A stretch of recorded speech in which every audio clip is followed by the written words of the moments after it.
السلام علیکم. Novel Mr and Mrs best episode number 17 start کرتے ہیں. صبح کی روشنی کھڑکی کے شفاف شیشے سے چھن کر پورے کمرے میں پھیل چکی تھی. نرم سنہری کرنیں ہر چیز پر جیسے چمک کا ہالہ بکھیر رہی تھی. باہر پرندوں کی چہچہاہٹ ایک مدھر موسیقی بکھیر رہی تھی جو گھر کے سکون بھرے ماحول کو مزید دلکش بنا رہی تھی. کچن میں ہلکی ہلکی آوازیں آ رہی تھیں جیسے کوئی مصروفی سے ناشتہ بنانے میں لگا ہو.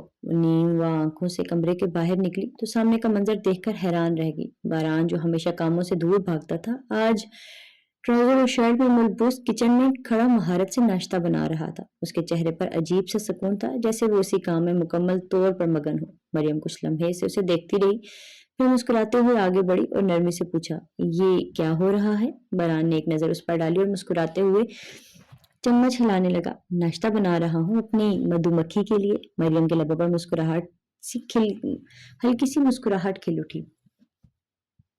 اس کی توقع کے برعکس وہ واقعی مصروف تھا, جیسے سب کرنا اس کے معمول کی بات ہو. تمہیں کھانا بنانا آتا ہے؟ وہ حیران تھی. باران نے شرارت سے ابرو اٹھائے. ہاں بھائی, تمہیں زندگی بھر کوئی مشکل نہیں ہوگی, جو چاہے بنوا لینا. مریم نے دھیرے سے سر جھٹکا اور ہنستے ہوئے پاس آ کر بولی, میں کچھ مدد کر دوں؟ باران نے سر ہلایا. ہاں, یہ دھنیا کاٹ دو. سر ہلاتے ہوئے کٹنگ بورڈ اس کے قریب آ گئی اور نرمی سے دھنیا کاٹنے لگی. باران کی ہنسی مذاق کے ساتھ ساتھ ناشتہ تیار ہوتا گیا. کچھ ہی دیر میں آملیٹ, ٹوسٹ اور جوس سب کچھ تیار تھا. دونوں نے مل کر میز پر ناشتہ لگایا جیسے یہ ان کا روز کا معمول ہو. تم جب تک چائے ڈال دو, میں فریش ہو کر آتا ہوں, باران اپنی قمیض اور آستین چڑھاتے ہوئے کہا. مریم نے اس بات میں سر ہلایا اور چائے کپ میں انڈیلنے لگی جبکہ باران کمرے کی طرف بڑھ گیا. کچھ ہی دیر میں وہ فریش ہو کر باہر آیا تو مریم ناشتہ لگا چکی تھی. دونوں کرسیوں پر بیٹھتے اور ناشتہ کرنے لگے. مریم کو عجیب سا سکون محسوس ہو رہا تھا جیسے ہر چیز اپنی جگہ پر آ گئی ہو. ناشتہ ختم کرنے کے بعد باران ہاتھ دھوئے جیب سے گاڑی کی چابی نکالی اور سنجیدگی سے بولا, تم دروازہ بند کر لینا, کچھ دیر میں ایک آنٹی آئیں گی, وہ تمہارے کام میں مدد دے دیں گی. میں 4 بجے تک آ جاؤں گا, اگر کسی چیز کی ضرورت ہو تو فون کر دینا. شام کو پھر شاپنگ پر چلیں گے. مریم نے چائے کا کپ رکھتے ہوئے پوچھا, تم ہسپتال جاؤ گے؟ ہاں, چکر لگاؤں گا, میری طرف سے بھی پوچھ لینا, اس نے دھیرے سے کہا. باران مسکرا کر سر ہلا دیا. دروازے کی طرف بڑھتے ہوئے مریم نے اس کے پیچھے چلی آئی. جیسے ہی وہ دروازے کے قریب پہنچا پلٹ کر مریم کو دیکھا, چند لمحے اسے نرمی سے دیکھا, پھر آگے بڑھ کر اس کی پیشانی چوم لی. مریم نے آنکھیں اٹھا کر اسے دیکھا جیسے آنکھوں میں سوال لیے دیکھ رہی ہو. باران نے اس کی آنکھوں میں دیکھا اور بولا, کیا ہوا؟ مریم اس کی آنکھوں میں دیکھا اور دھیرے سے بولی, تم مجھے چھوڑ تو نہیں دو گے؟ باران نے حیرت سے اسے دیکھا مگر گہرا سانس بھرتے اس کے چہرے کو ہاتھ کے پیالے میں بھرتے محبت سے چور لہجے میں بولا, تم روح کی حیثیت رکھتی ہو میرے جسم میں. اگر روح جسم سے الگ ہو جائے تو جسم خود بخود بے جان ہو جاتا ہے. بے جان جسم کا تعلق بس شخص سے ہوتا ہے. مدھومکھی. مریم نے آنکھوں میں آنسو اور بے یقینی لیے اس کے آنکھوں میں دیکھا اور ساکت ہوئی تھی. اس نے کچھ بولنے کے لیے لب کھولے کہ باران نے اس کے لبوں پر انگلی رکھی. بس اب نہیں. مریم کی آنکھیں بند کرتے سر اس بات میں ہلایا, اپنا خیال رکھنا اور کوئی ٹینشن مت لینا. امانت چھوڑ کر جا رہا ہوں تمہیں تمہارے پاس. مریم نے مسکرا کر سر ہلایا. باران نے ایک آخری نظر اس پر ڈالی پھر دروازہ کھول کر باہر نکل گیا. وہ دروازے کے قریب کچھ لمحے کھڑی رہی جیسے ابھی بھی اس کی خوشبو فضا میں بسی ہو. ایک گہری سانس لی, خود کو پرسکون کیا اور مسکراتے ہوئے اندر چلی گئی. بالاج آئینے کے سامنے کھڑا تیار ہو رہا تھا مگر اس کی نظریں بار بار دروازے کی طرف جا رہی تھی جیسے کسی خاص لمحے کا انتظار ہو. اور پھر وہ لمحہ آ گیا. افنان ہلکے قدموں سے اندر داخل ہو. اس کے ہاتھ میں بالاج کا کوٹ تھا. وہ دھیرے سے مسکرائی اور آہستہ سے آگے بڑھی. بالاج کے قریب آ کر نرمی سے کہا, یہ رہا آپ کا کوٹ. بالاج نے پلٹ کر اسے دیکھا. اس کی مسکراہٹ گہری ہو گئی. اس نے قدم پیچھے کھینچا اور بازو پھیلا دی جسے اسے مکمل اختیار دے دیا ہو. جب بیوی اتنی محبت سے کوٹ پہنائے تو آدمی روز تیار ہونے کا بہانہ کرے. افنان ہلکی سی مسکراہٹ کے ساتھ کوٹ اس کے کندھوں پر رکھ کر آگے بڑھی اور نرمی سے اس کے بٹن بند کیے. بالاج نے موقع غنیمت جانا اور اپنی انگلیاں آہستہ سے اس کی کمر پر رکھ دی. افنان نے پلکیں کانپنے لگی, سانسیں بے ترتیب ہو گئی. بالاج نے اسے نرمی سے اپنے قریب کیا اور آہستہ سے اس کی پیشانی پر لب رکھ دیے. کتنی حسین لگ رہی ہو آج. لگتا ہے جیسے تم نے کسی راز کو آنکھوں میں چھپا رکھا ہو. افنان کا چہرہ مزید گلابی ہونے لگا. اس کی پلکیں لرزنے لگیں اور وہ نظریں جھکا گئی. بالاج نے اس کی تھوڑی کو آہستہ سے اوپر اٹھایا اور غور سے اس کے چہرے کو دیکھا. کیا ہوا؟ آج ضرورت سے زیادہ بلش کر رہی ہو؟ بلاج کی آواز میں حیرت اور شرارت تھی۔ افنان نے کچھ کہے بغیر نظریں جھکا لی۔ اس کے ہونٹ کپ کپائے جیسے کچھ کہنا چاہ رہی ہو مگر الفاظ گم ہو چکے تھے۔ بلاج نے اسے مزید قریب کر لیا، اس کی آنکھوں میں جھانکتے ہوئے بولا، افنان، میں جانتا ہوں تم جب کچھ چھپاتی ہو تو تمہاری پلکیں بوجھل ہو جاتی ہیں، بتاؤ نا کیا ہوا؟ افنان نے بس ہلکی سی سانس لی مگر کچھ نہ بولی۔ بلاج نے اس کے ہاتھ تھام لیے اور ان پر نرمی سے اپنے لب رکھ لیے۔ تمہاری یہ خاموشی، تمہاری یہ شرم مجھے پاگل کر رہی ہے افنان، کچھ تو کہو۔ افنان نے نظریں چرائیں، اس کی آنکھوں میں ایک انجان سی چمک تھی، ایک انجانی خوشبو تھی جو بلاج کو مزید بے چین کر رہی تھی۔ پھر اچانک کسی خواب کی تعبیر مل گئی ہو۔ بلاج کی آنکھیں حیرت سے پھیل گئیں۔ وہ گہری سانس لیے ہوئے مدھم سرگوشی میں بولا، کیا تم امید سے ہو؟ افنان نے پلکیں جھکائیں اور اس بار اس کے چہرے پر ہلکی سی مسکراہٹ بھی ابھری تھی۔ بلاج کا دل ایک پل کے لیے دھڑکنا بھول گیا، پھر جیسے کسی طوفان کی طرح دھڑکنیں تیز ہو گئیں۔ وہ حیرت اور خوشی کے ملے جلے جذبات سے کانپتے ہوئے قدم پیچھے ہٹا، پھر اچانک دیوانہ وار کہکا لگا کر آگے بڑھا اور افنان کو اپنے بازو میں بھر لیا۔ افنان، تم نے مجھے دنیا کی سب سے بڑی خوشی دے دی، میں باپ بننے والا ہوں۔ وہ پاگلوں کی طرح ہنستے روتے افنان کو گلے لگائے جا رہا تھا۔ افنان نے بس ہلکی سی مسکراہٹ کے ساتھ سر جھکایا، مگر بلاج کے لیے یہی کافی تھا۔ میری جان، میری محبت، میری دنیا۔ بلاج نے افنان کو گھما کر قریب کیا، اس کی پیشانی پر بے تحاشا بوسے دیے، اس کے ہاتھ چومے، پھر اس کے گالوں کو اپنی ہتھیلیوں میں تھام کر نرمی سے کہا، میں تمہیں اپنی جان سے بھی زیادہ سنبھالوں گا، تم اور ہمارا بچہ میری زندگی کی سب سے قیمتی چیز ہو تم۔ افنان کی آنکھوں میں خوشی سے آنسو چھلکنے لگے اور بلاج نے نرمی سے ان آنسوؤں کو اپنے لبوں سے چون لیا۔ بس اب دیکھنا، میں تمہیں اتنا لاڈ پیار دوں گا کہ تمہیں زندگی میں کوئی کمی محسوس ہی نہیں ہوگی۔ افنان نے ہلکی سی ہنسی کے ساتھ سر جھکایا اور بلاج نے اسے ایک آخری بار اپنے دل سے لگایا، جیسے ہمیشہ کے لیے اس خوشی کو اپنے وجود کا حصہ بنا رہا ہو۔ بلاج کی خوشی قابو سے باہر ہو رہی تھی۔ وہ کبھی افنان کو دیکھتا، کبھی خوشی سے کہکے لگاتا، کبھی پورے کمرے میں گھوم کر اپنے ہی بالوں میں ہاتھ پھیرتا، اللہ، میں باپ بننے والا ہوں، میں باپ بننے والا ہوں۔ وہ بار بار یہی الفاظ دہرا رہا تھا، جیسے اسے یقین نہ آ رہا ہو۔ افنان ایک طرف کھڑی شرم سے پلکیں جھکائے بس اس کے دیوانے پن کو دیکھ رہی تھی۔ اس کے چہرے پر حیا کی سرخی تھی، دل کی دھڑکن تیز تھی، مگر بلاج کی خوشی دیکھ کر اس کے لبوں پر مسکراہٹ تھی۔ بلاج کی خوشی اور چیخ و پکار نے پورے گھر کو ہلا رکھا تھا۔ کچھ ہی لمحے میں دروازے پر تیز نوک ہوئی، اگلے ہی لمحے دروازہ کھلا۔ عائشہ سلطان، دانین اور دلان حیرانی سے اندر داخل ہوئے۔ عائشہ سلطان کی پیشانی پر شکنیں نمودار ہوئیں۔ انہوں نے گھبرا کر بلاج کو دیکھا جو پاگلوں کی طرح خوشی سے جھوم رہا تھا۔ بیٹا، یہ کیا ہو رہا ہے؟ تم پاگلوں کی طرح کیوں چیخ رہے ہو؟ پورا گھر سر پر اٹھا لیا ہے؟ عائشہ سلطان نے فکر مندی سے پوچھا۔ بلاج نے فوراً خود کو سنبھالنے کی کوشش کی مگر خوشی اتنی زیادہ تھی کہ وہ خود کو روک ہی نہ پا رہا تھا۔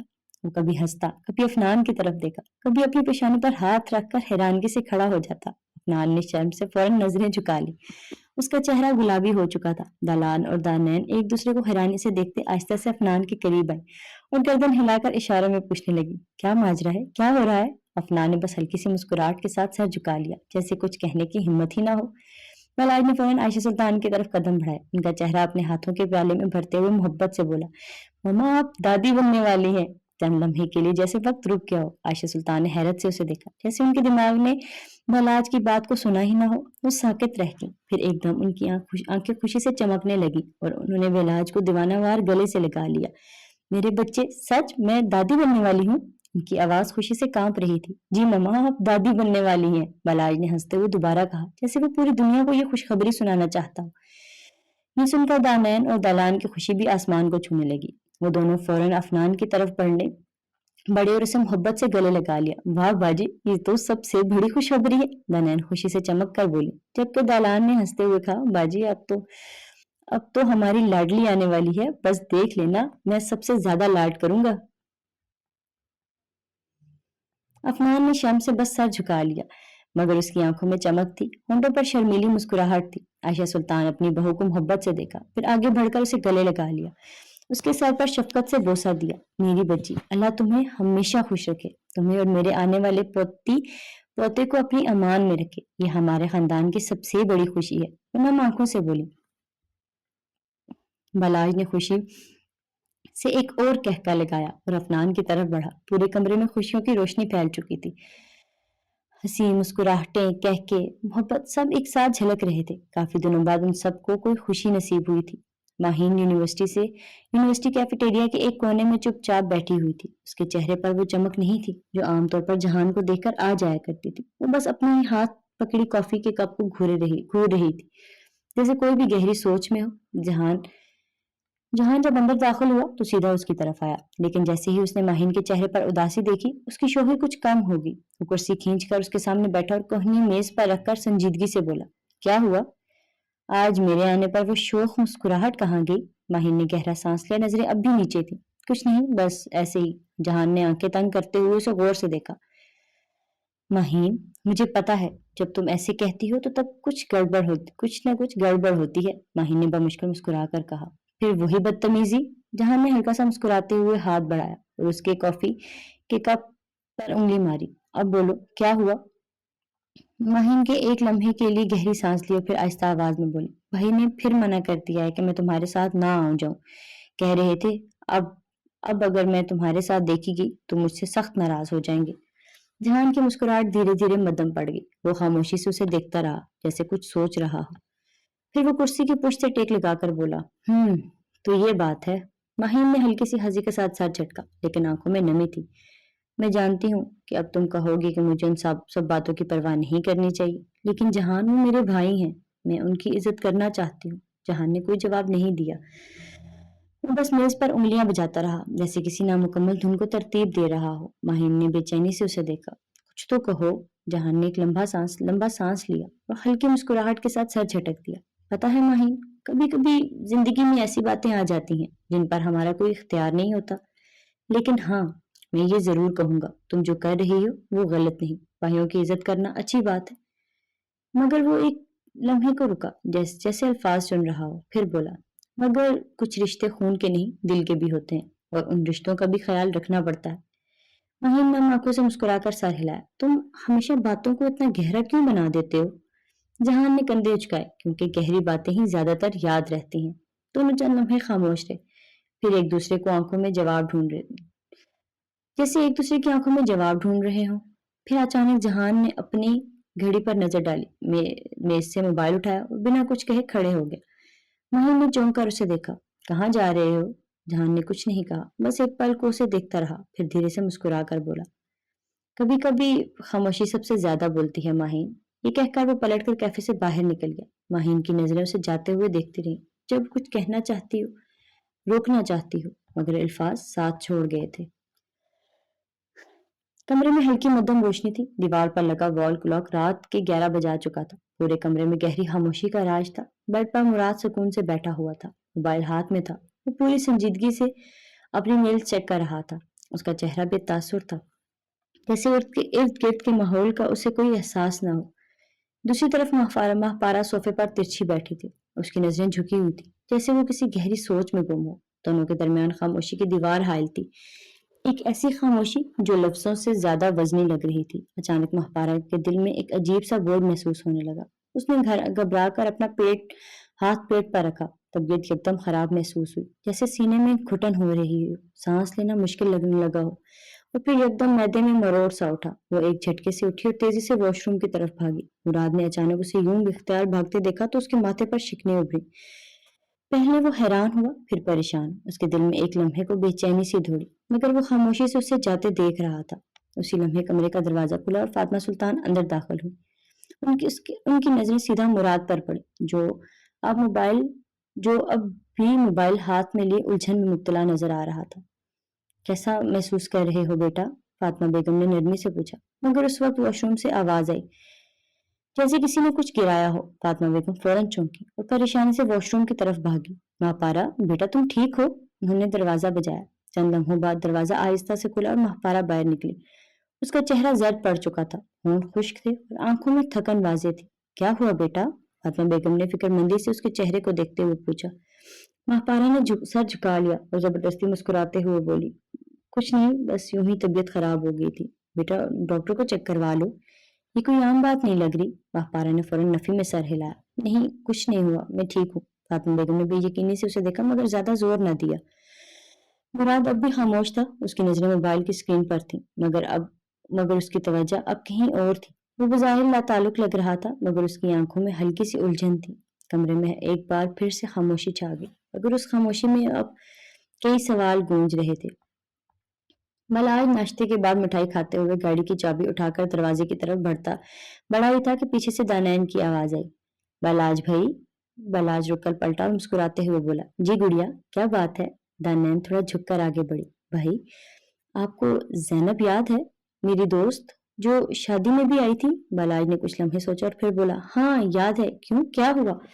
دانائن کے چہرے پر فکر کے آثار نمائے تھے، بھائی وہ 2 ہفتوں سے یونیورسٹی نہیں آئی ہے، نہ اس کا فون لگ رہا ہے اور نہ ہی وہ اپنے گھر پر ہے۔ بلاج نے بھویں سکیڑتے ہوئے کہا، ہو سکتا ہے کسی کام سے کہیں گئی ہو یا کوئی فیملی ایمرجنسی ہو۔ اس کے گھر والوں سے بات کی ہے؟ دانائن نے جلدی سے نفی میں سر ہلایا، بھائی مسئلہ یہی ہے، اس کے گھر والے بھی غائب ہیں، ان کے گھر پر تالا لگا ہوا ہے، محلے والے بھی کچھ نہیں جانتے، وہ کہاں چلے گئے؟ بلاج کے چہرے پر ایک لمحے کے لیے حیرانی ابھری، پھر وہ سنجیدہ ہو گیا، یہ تو واقعی عجیب بات ہے، 1-2 دن کی بات ہوتی تو سمجھ آتی ہے مگر پورے 2 ہفتے اور کوئی خبر بھی نہیں؟ دانائن بے چینی سے بولی، ہاں بھائی میرا دل کہہ رہا ہے کچھ بہت غلط ہو رہا ہے، زینب کبھی بتائے بغیر یوں غائب نہیں ہوتی اور اس کے گھر والوں کا تو کوئی بھی سراغ نہیں ہے۔ بلاج نے گہرے سانس لی اور سوچتے ہوئے کہا، یہ معمولی بات نہیں لگ رہی، میں کچھ پتا کرواتا ہوں، پولیس میں رپورٹ درج کرائی کسی نے؟ دانائن نے افسردگی سے کہا، اس کے کچھ رشتہ داروں نے کوشش کی تھی مگر پولیس کہہ رہی ہے کہ جب تک کوئی ثبوت نہ ہو وہ کچھ نہیں کر سکتے۔ بلاج نے تسلی دیتے ہوئے اس کے کندھے پر ہاتھ رکھا، پریشان مت ہو گڑیا، میں خود پتا کروں گا کہ زینب اور اس کے گھر والے کہاں ہیں، تم فکر نہ کرو، تمہارا بھائی سب سنبھال لے گا۔ دانائن نے ہلکا سا سر ہلایا مگر اس کی آنکھوں میں اب بھی بے چینی تھی۔ مریم لاؤنج میں صوفے پر بیٹھی کتاب کے صفحات پلٹ رہی تھی، اس کی نظریں الفاظ پر جمی تھی لیکن اس کا دھیان کہیں اور تھا۔ وہ جانتی تھی کہ باران کسی بھی لمحے گھر لوٹ آئے گا اور عجیب بات تھی کہ اب اس کا انتظار اچھا لگنے لگا تھا۔ دروازے کے کھلنے کی آواز آئی، جیسے ہی باران اندر داخل ہوا مریم نے ایک نظر اٹھا کر دیکھا، وہ ہمیشہ کی طرح پرسکون اور خوش مزاج نظر آ رہا تھا۔ اس کے ہاتھ میں ایک بیگ بھی تھا۔ وہ سیدھا مریم کے پاس آیا، بنا کچھ کہے کتاب اس کے ہاتھ سے لی۔ باران، مریم نے منہ چڑھاتے اسے گھورا۔ باران نے ہنستے ہوئے کتاب کی پشت دیکھی، پھر آرام سے اسے بند کر کے ٹیبل پر رکھ دیا۔ کیا کیا سارا دن؟ اس نے پاس بیٹھتے ہوئے بازو پھیلائے اور مریم کو اپنے ساتھ لگا لیا۔ بس تمہارے جانے کے بعد آنٹی آئیں، کچھ کام کیا، کچھ باتیں ہیں اور پھر میں نے یہ کتاب دیکھی اور پڑھنی شروع کی، مریم نے پرسکون سا جواب دیا۔ باران نے سر اس بات میں ہلایا اور بیگ سے ایک موبائل کا ڈبہ نکال کر اس کی طرف بڑھایا، یہ لو۔ مریم نے حیرت سے اس کے ہاتھ سے ڈبہ لیا اور الجھی ہوئی نظروں سے اسے دیکھا۔ یہ کیا ہے؟ باران نے شرارتی انداز میں مسکرا کر کہا، چرس ہے اس میں۔ مریم نے بے تکی بات پر ہنس دی، تمہارے چکر میں ایک دن پھنس جاؤں گی۔ باران نے ہنستے ہوئے اس کے ماتھے پر ہلکی سی چپت لگائی، پاگل لڑکی، نیا فون ہے تمہارے لیے، تمہارا پرانا والا تو شہید ہو گیا ہوگا۔ مریم نے حیرت اور خوشی کے ملے جلے جذبات کے ساتھ موبائل کھولا، اس کی کیا ضرورت تھی تو لیا نا، باران نے نرمی سے کہا، میں نے اس میں سم ڈال دی ہے، تمہارے سارے اکاؤنٹس بھی انسٹال کر دیے ہیں۔ مریم نے آئی برو چکاتے ہوئے اسے دیکھا، اچھا تو تمہیں میرے پاسورڈز کا کیسے پتا چلے؟ باران نے ہلکی سی پھیکی مسکراہٹ کے ساتھ کہا، زیادہ مسئلہ نہیں تھا میرے لیے۔ مریم نے مزاحیہ غصے میں اس کے کاندھے پر مکہ مارا، مجھے یقین ہے میری گاڑی کے ساتھ بھی تم ہی نے کچھ کیا تھا۔ باران کہکا لگا کر ہنس دیا، بے ایمان نہ ہو تو۔ دونوں ہنس دیے اور پھر کچھ دیر تک موبائل کی اسکرین سیٹنگز چیک کرتے رہے۔ تم تیار ہو جاؤ، پھر چلتے ہیں شاپنگ پر، باران نے موبائل ایک طرف رکھتے ہوئے کہا۔ مریم نے سر اس بات میں ہلایا اور کھڑی ہو گئی، پھر رکی۔ پانی پیو گے؟ باران نے شرارت سے آنکھیں سکیڑی، بہت جلدی پوچھ لیا مدھو مکھی۔ مریم ہنستے ہوئے کچن میں گئی اور پانی لے کر آئی۔ باران نے گلاس پکڑ کر مزے سے پانی پینے لگا جبکہ مریم اندر جانے لگی، زیادہ وقت مت لگانا ورنہ میں سوچ لوں گا کہ تمہارے پاس یہی 2 سوٹ ہیں۔ مریم نے گور کر دیکھا، کیا مطلب؟ باران مسکراتے ہوئے بولا، 2 دن سے دیکھ رہا ہوں تم ہر بار نیوی بلو اور بلیک ہی پہنتی ہو، کہیں کلر بلائنڈ تو نہیں ہو؟ مریم نے غصے میں ایک ہلکا سا تھپڑ اس کے شانے پر مارا، پتا ہے کتنا گناہ ہے شوہر پر ہاتھ اٹھانے کا؟ مریم نے ہنستے ہوئے بولا، سر ہلایا، جاؤ اب مولانا صاحب۔ تو باران نے مسکراتے سر اس بات میں ہلایا۔ مریم مسکرا کر کمرے میں چلی گئی۔ مریم تیار ہو کر آئی تو واقعی نیوی بلو سوٹ میں تھی، بالوں کو پونی میں باندھ رکھا تھا مگر سادگی میں بھی وہ بے حد خوبصورت لگ رہی تھی۔